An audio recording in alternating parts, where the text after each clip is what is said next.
Welcome back to ConTinual. We are joined today by a bunch of authors who are also fans of Dune.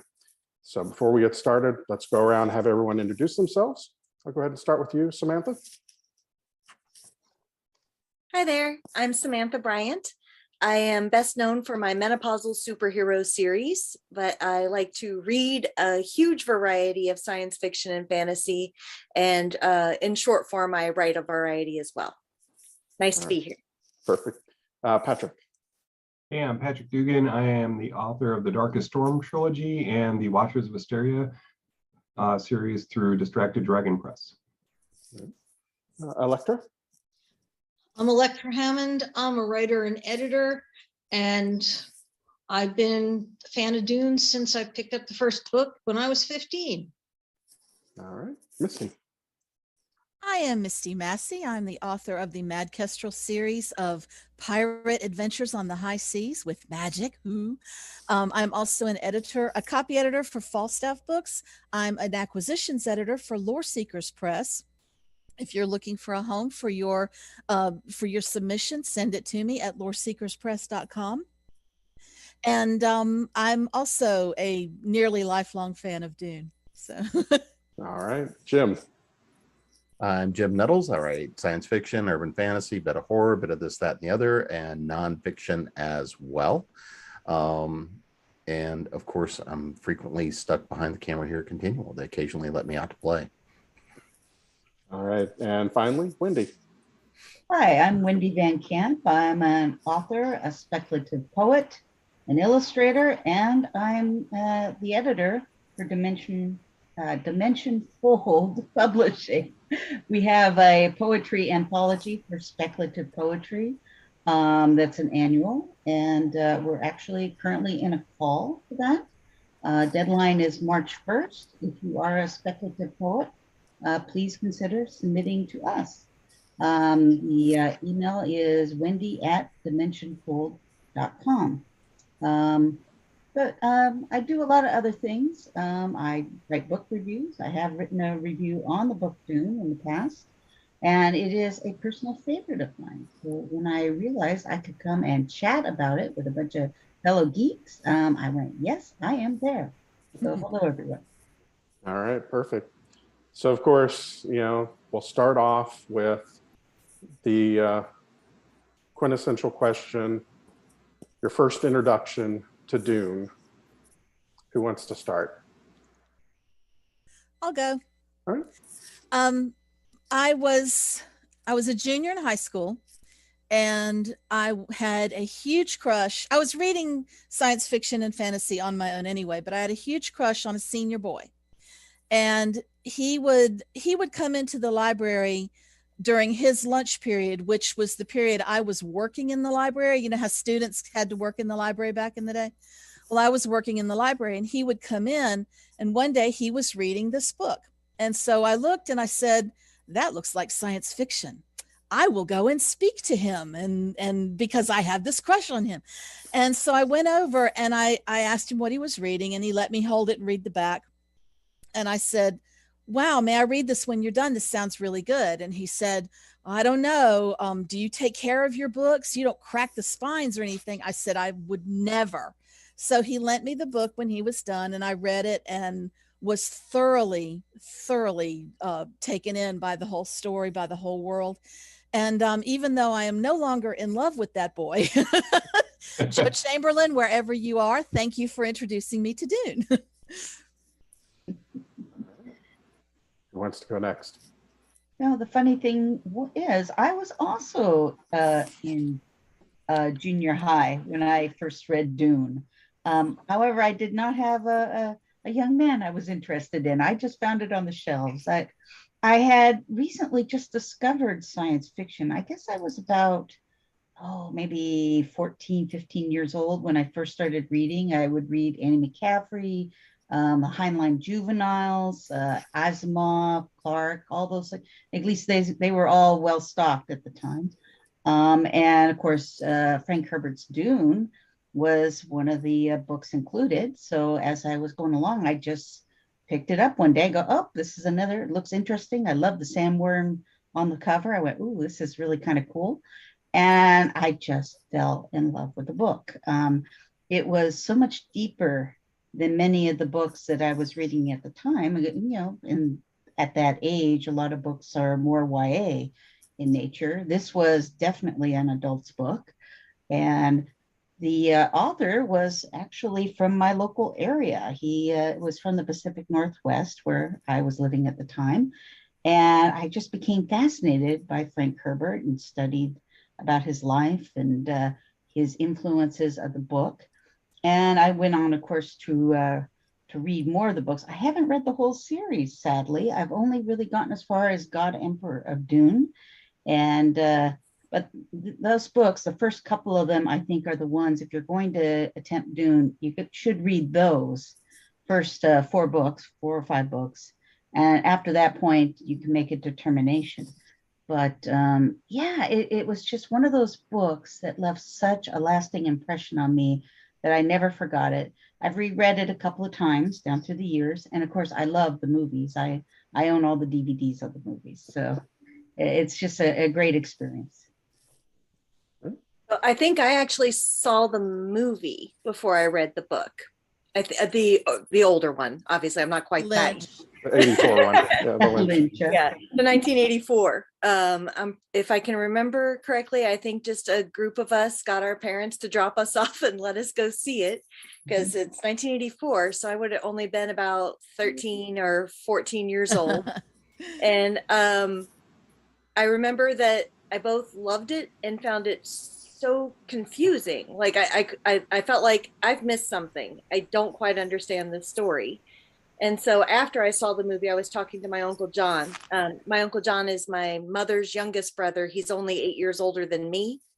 And so he was kind of like a big brother in my life, even though he's technically my uncle.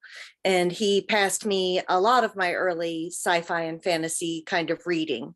And after I told him about going to see the movie and not quite getting it, but thinking it was really neat, he was like, oh, right. Turns around, pulls the book off the shelf, and there you go. I go home and I think I read the first 3 at that point, I think is how far I went into the series. But yeah, the movie does make a lot more sense if you've read the books.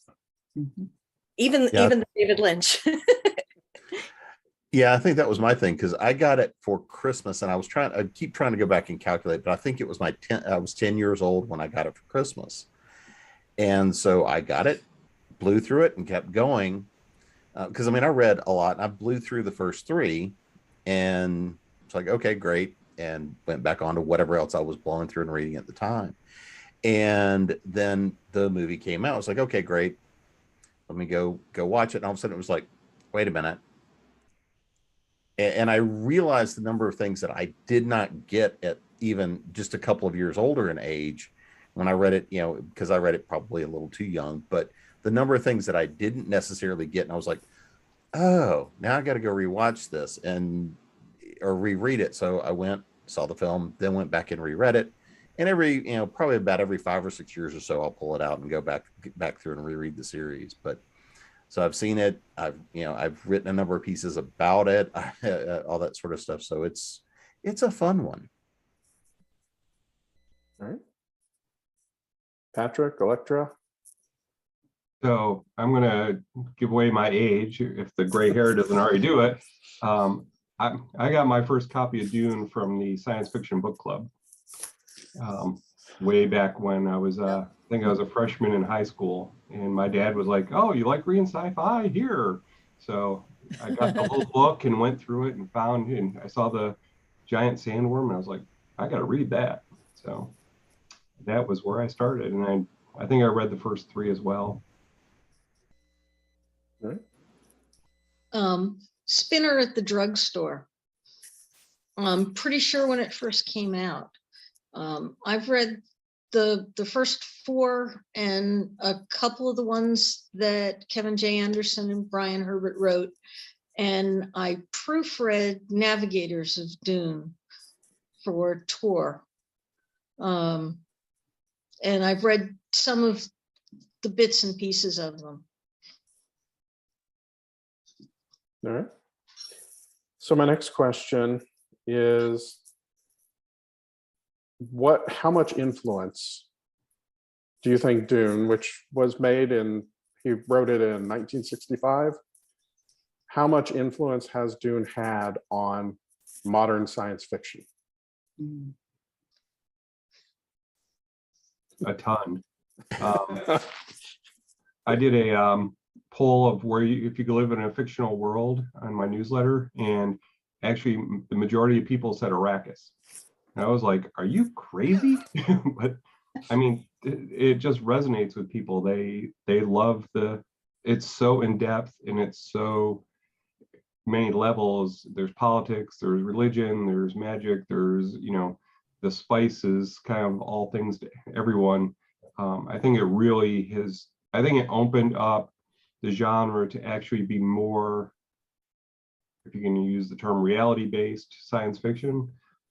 Then, your characters for the first time were actually dealing with politics and religion and all these things that made their lives a lot more difficult. It wasn't just, oh, Starman Jones, run out and save the day. It really was a genre changer. It resonates. It resonates with people who like to world build, as an example where you include not just religion and politics, but also economics. And it's not just about a little bit of war and some fantasy, but it's all of how society is put together. And that seems to resonate with an awful lot of writers as they move on, as an example of, I want to write something that complex. And that's where you start to get all those really, really cool fantasies that are doorstops, because he wrote a doorstop that people keep going back to again and again. I think it was one of the first big sci-fi books about the climate and about the ecology and how you can change it, like almost like terraforming, that kind of thing. And it was the first one that went into great detail and was backed by scientific fact, which is why I think it does resonate so much today. And it started a chain of other books about ecological based stories as well. So, and I think with our current situations with the world, learning how to manage the world around us, so to speak, is a rather hot topic. So Dune is still very timely in that way. I also think that it was one of the earliest examples of a hero who's not a hero, because the leading into the anti-hero kind of characters, before then, the leader of the main character of your story always had to be good and noble and kind and decent and heroic, and while Paul wants to be all these things, he finds that he has to do things that he doesn't want to do and be what he doesn't want to be, because whether it's because of prophecy or because of necessity or because of politics, it depends. But it was one of the earliest times that you had a character that was not a good person 24/7, and that was okay. He still had an interesting story, and you still wanted to read, up to the point where the story was taken over by other characters. But even then, he doubled down on that with the son, Leto II. I mean, look what he had to do to do it. He became a villain just to save, spoiler alert, to try to save humanity. I think Herbert had this idea about Masonic figures and how they're not really heroes. And even though the story is about Paul Atreides, I don't really think of him as a hero at all. He's he's like a villain who's the protagonist, perhaps, but he's certainly not a hero. That's why I said anti-hero, because he's one of the earliest examples of an anti-hero. And he has moments when he wants to be a hero and when he behaves heroically, but no, he's not a hero himself. So Well, and the other influence I think here is it was really one of the first major cases of like what I would call science fantasy, because it has a lot of what you would consider very hard sci-fi, you know, on top of everything else, and the fiction and the world building and all the rest of that. But you also still have that essence of things that we would treat almost as magic. You know, the idea of the capabilities of the Bene Gesserit, but they try to explain those with very hard scientific language and reasoning behind that. But I mean, if we look at, you know, the influences, you may as well call Star Wars a direct child of Dune. Oh, I yeah. mean, Well, Star Wars is a direct child of many sources. well, of That's many, another many story. sources. But you've got Yeah. Tatooine as a sand planet that used to be an ocean planet, Mhm. that after the oceans receded, the main drug that is exported throughout the entirety of Star Wars is called the spice. Yeah, I mean, Star Wars grabbed and borrowed from everything it could steal from, but there's a lot of things that are not even apologetically just going and saying, yeah, we're thanking Frank Herbert for this plot line. Yes. I also think the setting is one of those things that's really come to have a lot of influence. Just, you know, the desert background of everything, and those sweeping vistas, and also the idea of being on the outer rim, on the fringe, away from whatever the main cultures are, and how life on the frontier is different. That goes into the pulp roots of science fiction and fantasy as well. But it was treated very differently in Dune, and I think that's been one of the things that's made it lasting for a lot of people and really influential. And you know, the sandworms were so interesting, and have been, you know, and they've been, you know, reused in lots of different things. You know, I think about things like Tremors, which I just forced on my kid the other day, and and even Beetlejuice had a sort of sandworm, right? So they're just this creation that really got in there into the popular imagination and dug in. So, as an author, let's say you have to use Dune as an example for a beginning writer. What do you throw out to them, and why are you telling them to read? And it could be any of the Dune. It could be the movies, the miniseries. What are you World pointing out building. to them?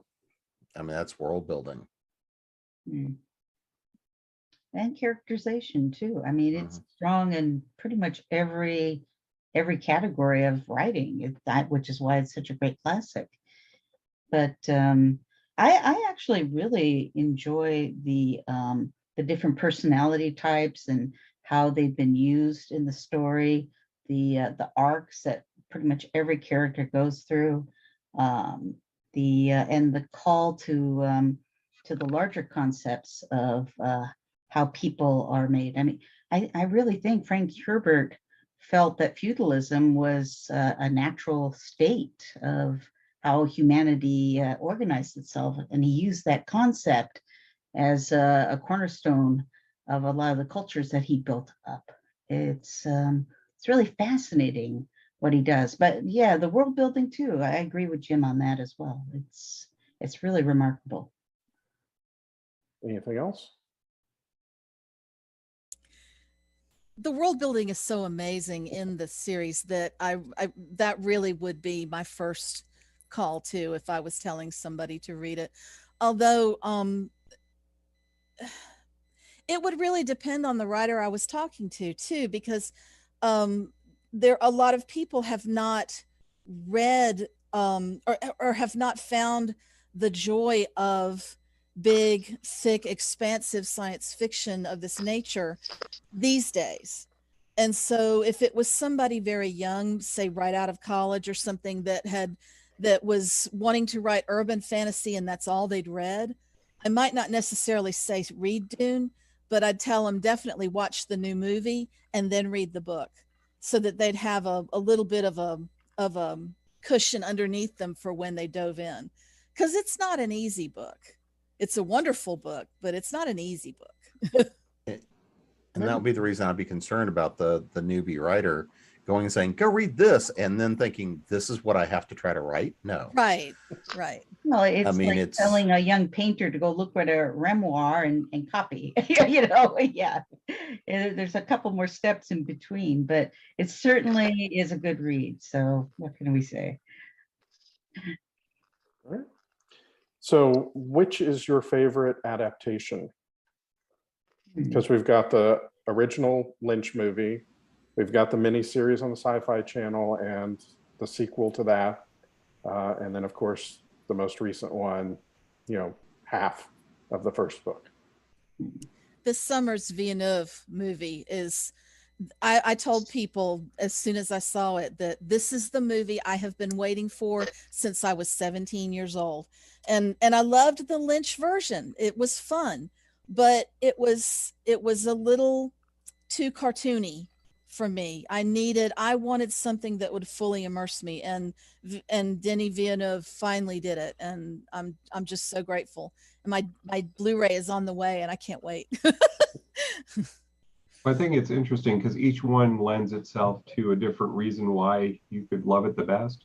I think if you were looking at it from just a story, from the book to screen, I thought the miniseries did the best job, but it had multiple episodes, to work over so they could actually stretch it out and tell the story, as opposed to, Lynch's Dune is a lot of fun, and Sting's in it, so how bad can it be, but but I agree with Misty, it's cartoony, and so Baron Conan is a travesty, but the new one I think is the best mix of the two, because you get a really great story, and they now have the visual effects to actually bring it to life, which David Lynch didn't, although that he did a pretty good job for 1984 to do that kind of movie. Oh yeah, I absolutely agree. He did the best he could with what he had available. Well, the story got a little off the rails there for a while, so What you definitely didn't took like? some liberties. You didn't like Instant Planet, just add water? I mean, isn't that Search for Spock? Wait a minute. Yeah. Well, Have you guys seen Dune Redo, REDUX? Oh no, I think I caught a glimpse of it. It's really a B movie, is it not? It's a fan cut that's been done of the Lynch movie, trying to make it a little more coherent. Oh. And I really actually like that version of it. But and I haven't seen the miniseries. I'll have to go and check that one out. I must have missed it. I spent a decade of my life living in rural Alaska with no television. So there's a certain segment of my life where I missed everything. But I think I'll go with Misty, though, that I think the most recent version really captured how the book felt to me. I enjoyed the Lynch. It was crazy and it was fun. And I have a lot of affection for it, maybe because that's what I encountered first. But so far as like capturing the heart of Paul and how it all felt like it should look to me when I was reading it, definitely the most recent movie is going to be my call. And this is one of those things where, again, to me, it's about what am I watching it for? I mean, the most recent one, I think, is the most true adaptation. I think that they've brought out elements, because you can see the storyline where it was, this is the stuff I want to take from Lynch, this is the stuff I don't, because there are some scenes and things you can map almost side by side. But the Villeneuve movie, I think, looks beautiful. I think that he pulled in a lot of the strongest story elements. For me, the sci-fi miniseries told more of the story. You got to see more of the world. You got to see more of the politics. I do have a great affinity for the Lynch version. And while it looks and feels cartoony, I also would make one other argument. And that is this: if you want to understand more of the esoteric nature of Dune, and you want to see kind of more of that, the myth and magic side of it, you want to see the Bene Gesserit and that power and that fear, I think that the Lynch version conveyed it much better than what we see in the Villeneuve version. because it did ramp up that fear when you put your hand in the box. It did take some of those elements. There are certain things that you look at and you're like, why is there a giant space sperm swimming through space trying to open up a gate? But I think that if you look at that and some of the way the Bene Gesserit's reflected, I think that you get to see some of the more esoteric nature of it in a very different way. Now, I gotta admit, the Lynch version did do two things for me, and I think one of them is what it didn't do for you, Jim. The advanced navigator who was in the big glass thing. I loved the navigator looking like that, looking like there was just only this much humanity left. But I love that, and so of course in the Villeneuve there was not that, and I did kind of miss that a little bit. And then of course the Lynch version gave us the Mentat mantra, by will alone I set my mind in motion, because that's not in the book or in the Villeneuve movie, and so I missed that too. But I think I'd just like to say I'm 50-50 with the newest version of the film and with the miniseries. For a long time, the miniseries was my absolute favorite version on screen. I loved William Hurt in it. I loved that they were able to cover more of the story, because it wasn't just Dune. It was also Dune Messiah, Children of Dune, and some elements from God Emperor of Dune. So it really encapsulated the first 4 books that Herbert wrote. And so it was a complete story, and it really got into his ideas of the connection of the Samwar connection. And I won't go, I don't want to spoil the books for people. But the newest movie, I mean, it was so breathtakingly beautiful. And I really felt the director pulled from the actors their best performances. I always like to bring up Zendaya. I know her from her other films, and she's a credible actress in her own right. But when she was on Dune, she took on this ethereal kind of quality that I feel that it's kind of like an Audrey Hepburn kind of feel, just drifting in the sand dunes as some kind of angel or mythical creature. And I don't know if it's Zendaya maturing as an actress who did this, or if it was the director or a combination of, but for a woman who was on the screen for maybe 11 minutes through the whole film, it was really a powerful image that was created in the story. And of course, Chani is a very strong female character in Dune, and I'm hoping in this version she is going to get a little more screenplay. I know she didn't in the first film, but I understand in the second we'll see more of her. And I always felt that in the first, the 1984 Lynch film, she kind of got shortchanged.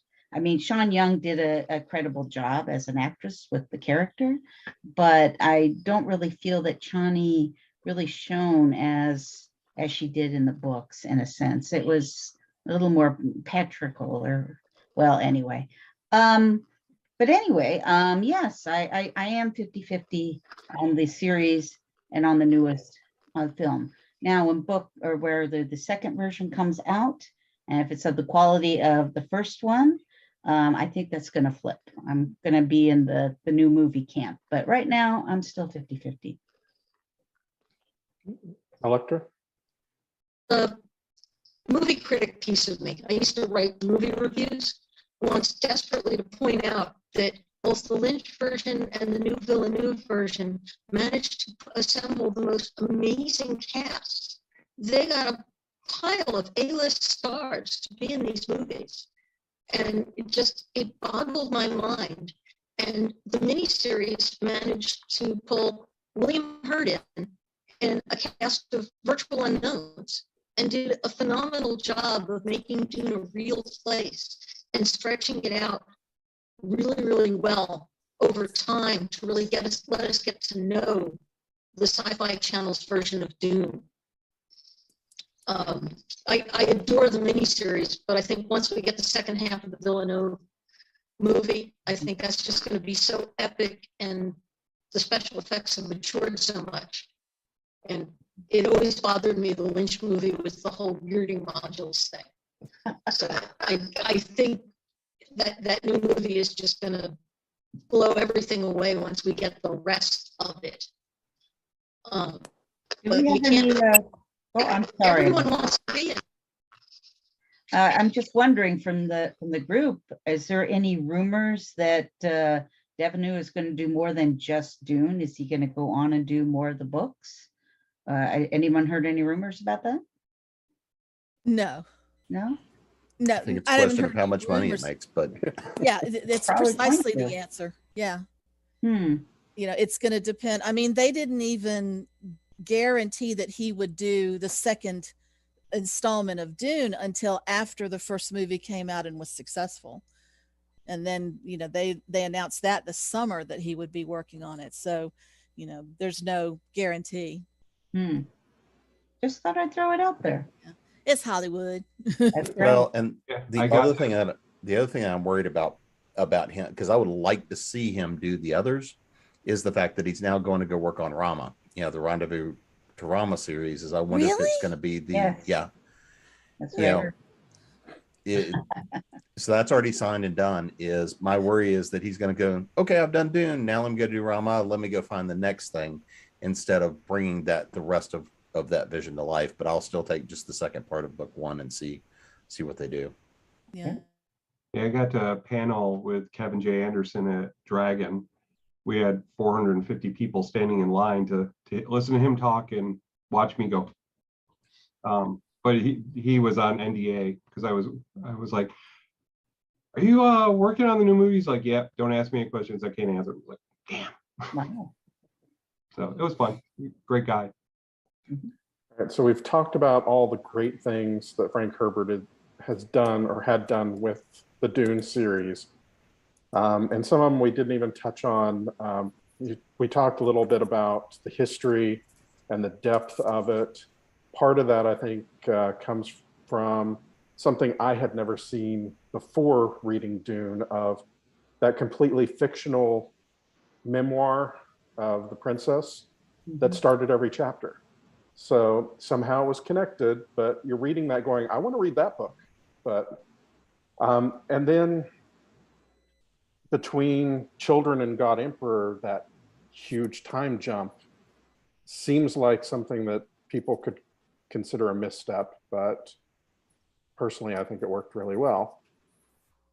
Which leads me to my next question. What did he get wrong? Hmm. I think if he were writing it now, he'd face a lot more criticism about kind of the own voices aspect of things, since everything is pulled so obviously from Middle Eastern and North African cultures, neither of which he belonged to himself. But I would say in 1965, it was a different time for writing such things. And I think fewer people who were reading science fiction at the time knew that much about Middle Eastern cultures or Muslim faith or any of the other things that he pulled from. So it would have, it kind of did a service in some ways by helping to educate and raise interest. And I would like to think that that's led to, authors like Saladin Ahmed finding an audience, because now, they've been primed for him, and you can get some own voices kind of work there. I know that anytime you look up articles about Dune, you're going to hear again about how it suffers from the white savior problem. And I think it does. But I also think that unlike other white savior stories that have really gotten on my nerves, this one let the protagonist change to match the world instead of trying to change the world to match him. And I appreciate the respect of that attitude. I would say it has been easily 20 years since the last time I read these. So I think I'm going to give myself an assignment. I'd like to read them again to see how they read for me now compared to how they read for me then, because I know that lots of books changed for me because of how old I am and how my own perspectives have opened and changed over my lifetime. I'd be interested to see how these played for me if I read them again now. I'm the same way. It's been a very long time since I read the original 3 books. And when we went to see the movie, my son went with, it was Todd and Blaze and me. And I was sitting in between the two of them. And every now and then in the movie, I'd say, is this when such and such happens? And he'd go, no, because he's read it so much more recently. And at one point, near the end, when Liet Kynes is out in the desert and putting the summoner in the sand, I said, "Oh, yay, we're gonna ride sandworms." And he goes, "Mom, no, we're not gonna ride sandworms in this movie. That's a long time from now." I said, "Okay, I'm sorry." Because it'd been so long. But so I said, yeah, I need to read them again too. But I was actually concerned about Liet Kynes being a woman in the film, but after I saw it, I felt that it really worked. I loved it. Whatever changes he tweaked the character, it actually works better, and I think it really helped balance the cast on gender quite a bit. I wish there were maybe a few more stronger female characters, but it is a classic, and that is how they used to write such stories back then.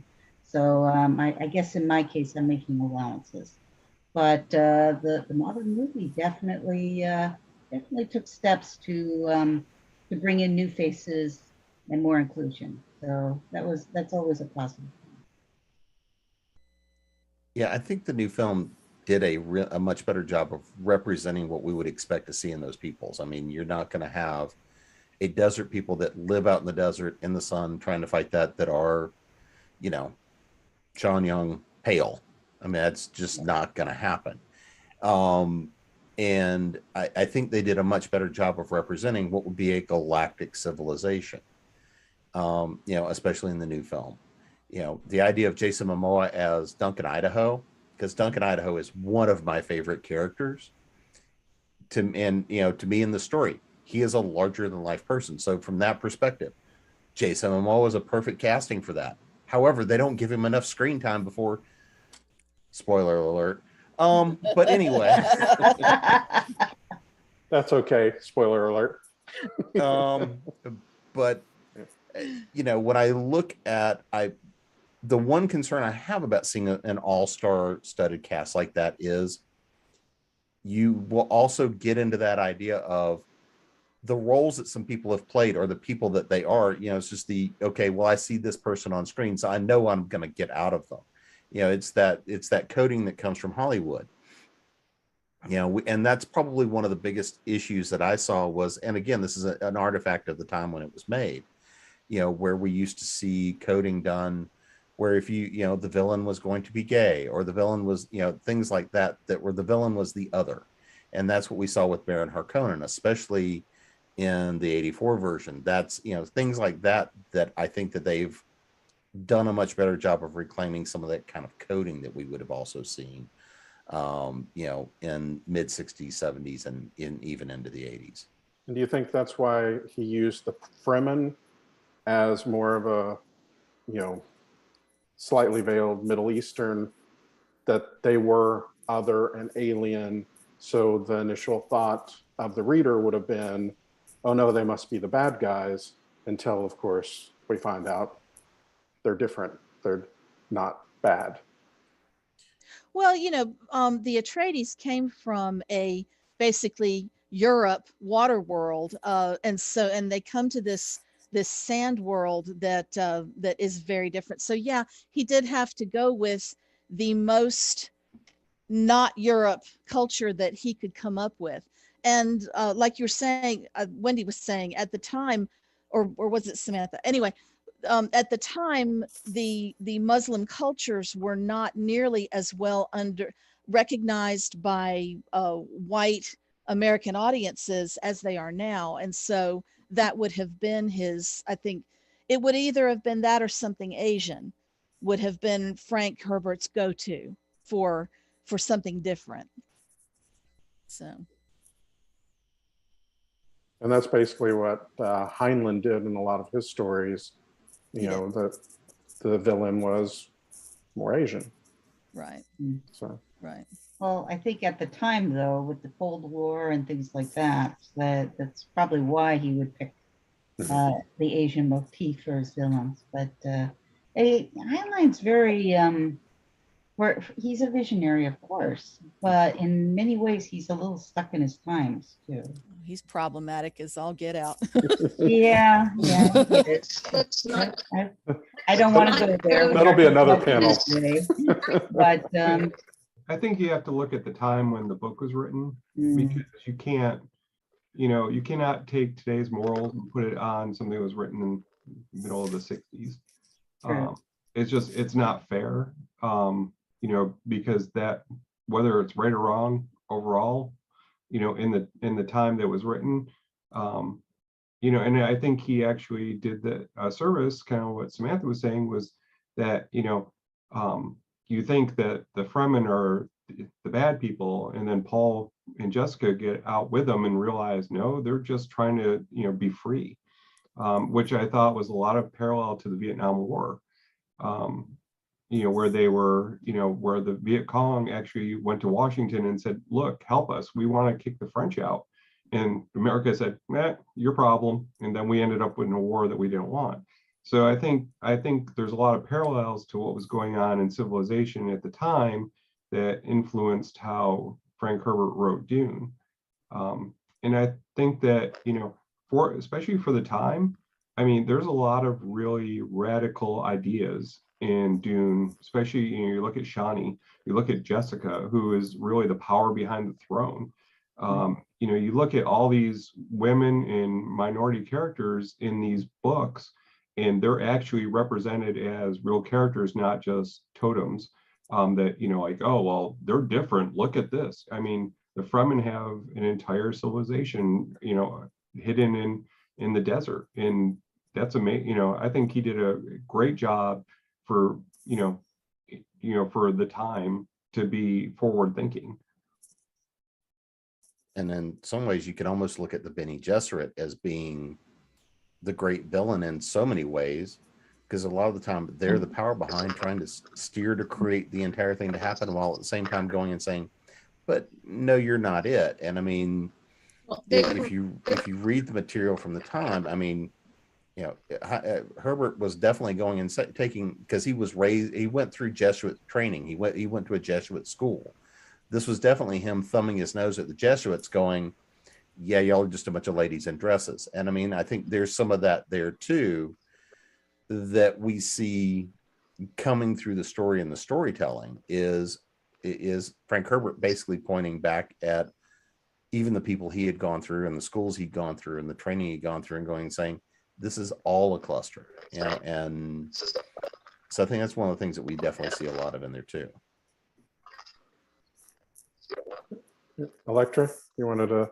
Well, Bene Gesserit were running a human breeding program. I mean, how much more evil can you get? They were breeding people and not telling them who their parents were, and all sorts of games within games within games, and plots within plots. There was a lot going on in that book.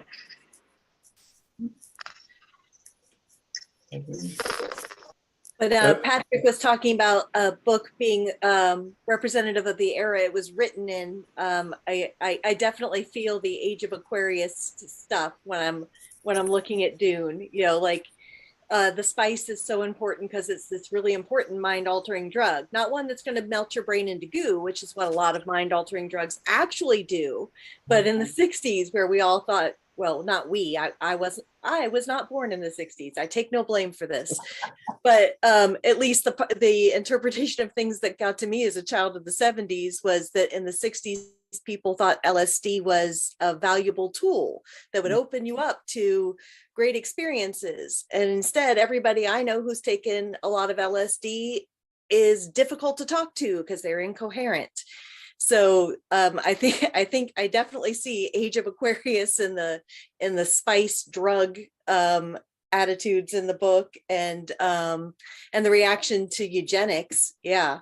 That's definitely something that people were still kind of recovering from in the at the time that he was writing his past attempts at eugenics programs, and which kind of people were going to be sterilized or allowed to reproduce, and all of that kind of stuff. So yeah, I love to read a lot of old books. I read at least a dozen or sometimes as many as 24 classic books a year, just because I feel like I'm getting to read two things at the same time. I'm getting to read the book and I'm getting to read the time it was written in. And it's a fascinating way to learn about the world. Speaking of the drug aspect, Frank Herbert actually was studying magic mushrooms. And yeah, I think someone laughed, but it's true. He had a fascination with them. The Fremen blue eyes, the magic mushroom has that bright blue color. A lot of the effects when you eat the mushrooms, you can kind of see it paralleled in what he wrote. So that was definitely a source of inspiration for the book. I think And it's interesting. probably also peyote and Yeah. vision. And peyote, Yeah. I think it was interesting that he made the spice whatever the different people needed. The Mentats used it to increase to basically be a human computer. You've got the Navigator that uses it to travel between, fold space, travel between the stars. You've got, the Fremen that used it to, just merge with the worm. But it was an interesting way to take one tool and split it. So, go ahead. If you're going to talk about psychedelics, we should at least make sure we mention the name of Jodorowsky's Dune, the movie that never got made, that would have starred Salvador Dali.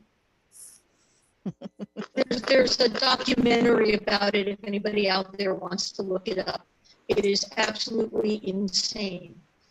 But he never managed to get the funding to do this insane, crazy psychedelic version. Wow. That's most did get made. Yeah, if I could go back in time, there were a couple of movies he wanted to make during that period of time, because he wanted to make Dune, he wanted to make Lord of the Rings with the Beatles acting as the hobbits, and there was a third movie that was in there that I'm like, I really, really want to see these movies made. I think there's one other thing too that is part of the reason. So you can actually see what it might have been. I've seen that one. I've seen the documentary. It's interesting. There's one other reason that, to me, I think that Dune is still speaking to us now, and that is, is because we can see a lot of the topics that he wrote about are still echoing with where we're at today. I mean, looking at things like the AI war that happened thousands of years beforehand, where they came and said, yeah, we don't want any more of this AI type of stuff. We've already seen the repercussions of that. When we look at the repercussions of the Bene Gesserits and the power behind the throne, when we look at some of the political machinations, to me, that's the other thing that I think is the reason that it still speaks to us now, 50, 60 years later as a classic, is because he's hit on elements that I don't think most people would have even thought about until probably in the last 10 years. He really touched on the core of what makes a human human, in a sense, but in a very wild way, showing us where we may go with these issues and showing us the repercussions. And honestly, is that not what we as science fiction authors should all be doing? That's kind of our job, in a sense, to show what could happen as we explore new technologies and new medicines and new whatever.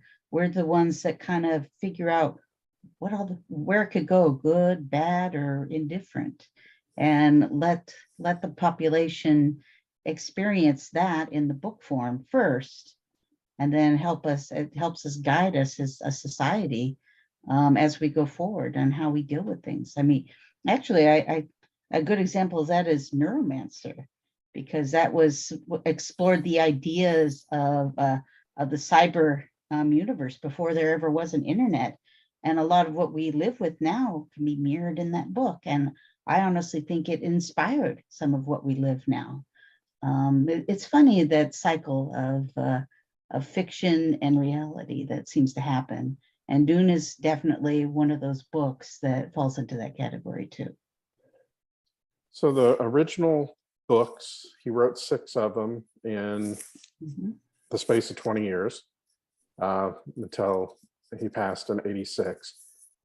Since then, there was, a long drought until his son with, as Patrick said, Kevin J. Anderson, started co-writing all the others, and we're now up to, I think, 21 books out right now in the series, not counting the short stories and the story about him. But unlike a lot of the other sci-fi universes like Star Wars, Star Trek, they have kept hold of the universe. Do you think that's a good idea, a bad idea? Because you get used to anyone being able to jump in and write and create new canon for a universe, and now you can't with this one. I think that's part of the reason it's been so successful, because you don't have people going off the rails with it. It's a consistent voice and a consistent take on the source material.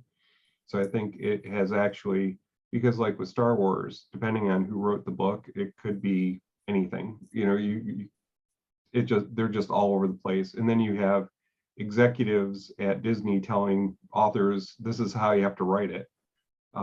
Whereas with Dune, with Kevin J. Anderson and Brian Herbert writing it, they're being true to the source material. They're, keeping the faith with where the original series was going. And I really think them jumping back in time, especially like the Butlerian Jihad, really, when you read that and then you go back and read Dune, it really adds a lot, because it explains why some of the things like the Mentats, why were there human computers? Well, because the AI almost wiped out humanity. So I mean, it's really, I think that has saved. I think if Disney had bought it, it would be a disaster. I think that you'd have people, they'd just be jamming out books just to jam them out, and you'd have 50 different authors writing it with 50 different takes and 50 different voices, and it would just become unmanageable. I think the concept of an author creating a universe and inviting others to write in it, whether it's the originator, the original creator of the universe, keeps control and monitors basically what's going on in that particular set of books, has helped a lot. It creates a more cohesion, as Patrick had mentioned. And I think it also brings a little more stability to the original creator of the universe, and helps to bring up new authors who write in this universe, getting them exposed, and then they go on and do their own original work. It's a new platform, really, of writing. And I think it's a good one. It's creating maybe a new stable of some kind. I don't know, but stable. I'm thinking of the horse stable. I'm sorry, but yeah, it's. I think it's a good thing, because back in the day, back in the 50s and 60s, there were other universes that had piqued the fans, like the Darkover, for instance. People would write about this particular universe, and it's sci-fi, but it has a lot of fantasy elements too, by Marion Zimmer Bradley. But anyway, many people would want to write about it, and they would get it wrong and whatever. And she finally corralled everything together and basically found an editor to monitor these things. And I believe that was Deborah Ross. And she's still, to this day, long after Marion's death, is still putting out anthologies of the Darkover universe. Another person who this had this problem was Annie Mccaffrey. A lot of people wanted to write fan fictions of the Pern universe. And Annie Mccaffrey just was adamant, no, you do not touch my material. It's mine. Don't do it. And she had a lot of fights with the fans who wanted to write fan fiction in that universe. And in the end, it kind of fell apart. And eventually her son took it over, and it was like Frank Herbert's son. And I think it kind of progressed from that point, and it found that stability of that particular universe. So this model has been generating all along. And I think what Kevin Anderson and Brian Herbert are doing is showing how it can be done successfully. And it's a nice model to see.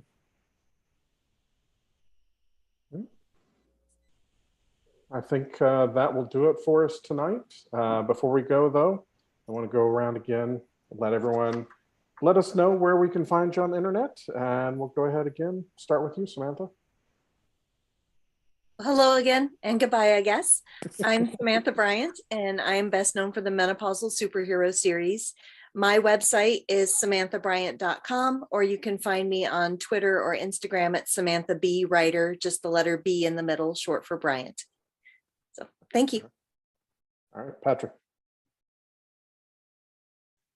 Hey, I'm Patrick Dugan, and you can find me at patrickdugan.net. I'm on Twitter as Patrick Dugan Author, as same as Facebook. So I've got The Darkest Storm and The Watchers of Hysteria out right now, and soon with Mr. Nettles, we'll have a fantasy anthology or a nonfiction anthology about fairies in cinema, which Mr. Nettles wrote about Dune. All right. Are you stealing my thunder?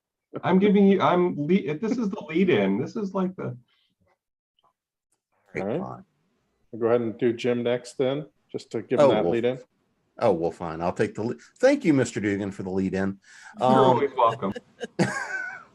So you can find me at jamespnettles.com, authoressentials.net, authoressentialsworkshops.com, the Speculative Fiction Academy, where I'm the dean for business programming. My next upcoming release, as Mr. Dugan mentioned, is called Fairy Films, We Folk on the Big Screen. My piece is on Dune, the 1984 version, but I might have stretched out beyond that a little bit, talking a little bit about the books and some of the other films as well. Mr. Dugan, did not write about Dune. He wrote about, Rocky Horror. So you can find me, Facebook, Instagram, occasionally the Hive of Scum and Villainy, that's Twitter, YouTube, all those kinds of places. And of course, here at ConTinual, when I occasionally show up on this other side. All right, Elektra. Hammond, you can find me at untilmidnight.com. And that's all there is. All right. Misty? Well, if you want to find editor Misty, you can go to loreseekerspress.com.